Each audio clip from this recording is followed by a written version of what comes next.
আসসালামু আলাইকুম। আমি আপনাদের একটা ভিডিও দেখাবো। যেমন আমাদের যে এটা একটা নিটিংয়ের ফ্লোর ছিল, তাহলে আমাদের যে টয়লেট করব 6 ইঞ্চি কইরা আবার ফ্লোরের উপরে আমরা সিপিং কইরা একজালি রড বিছিয়ে আবার ঢালাই দেবো শুধু টয়লেটের ওই স্থানটা আমরা আপ করার জন্য।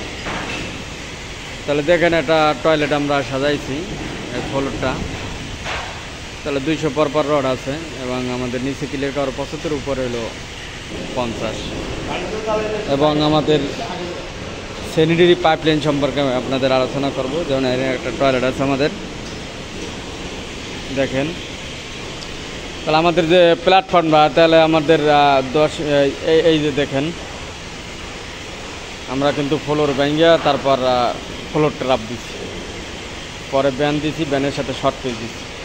তাহলে আমাদের এই যে শাটার ওইটা ওয়াল 10 ইঞ্চি ওয়াল, 10 ইঞ্চি ওয়াল থেকে এইটার সেন্টার আছে আপনার 21 ইঞ্চি, তার মানে 10 ইঞ্চি ওয়াল আর 11 ইঞ্চি দূরে কিন্তু আমাদের এই পাইপের সেন্টারটা বসে। এখানেই আমাদের কমোড বসবে এবং এটাই প্ল্যাটফর্ম থেকে আবার এই যে আমাদের এই যে শর্ট পিস দিয়ে আর একটা শর্ট পাইপ দিয়া এবং ইউট্রাপ ফ্লোর ট্রাপের সাথে ব্যান্ড সংযুক্ত, শর্ট পিসের সাথে ব্যান্ড সংযুক্ত।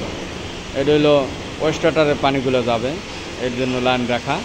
ফ্লোর থেকে কিছুটা আপে রাখছি, পরবর্তীতে আমরা যখন লেভেলিং করব তখন আমরা সুবিধা মতো কেটে নিব।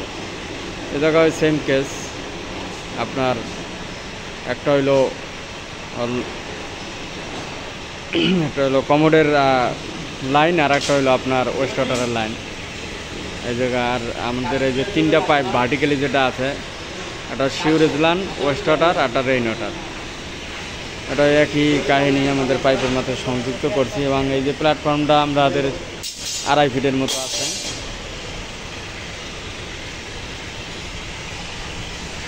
এবং এই জায়গায় আর একটা পাইপ আপনাদের আমি দেখাবো।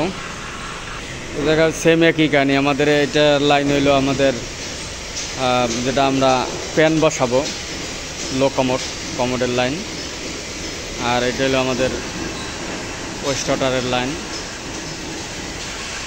এটা আমাদের সেম ওয়েস্ট ওয়াটার লাইন আমরা পাইপের সাথে সংযুক্ত করে ড্রেনের মাধ্যমে পাস করব।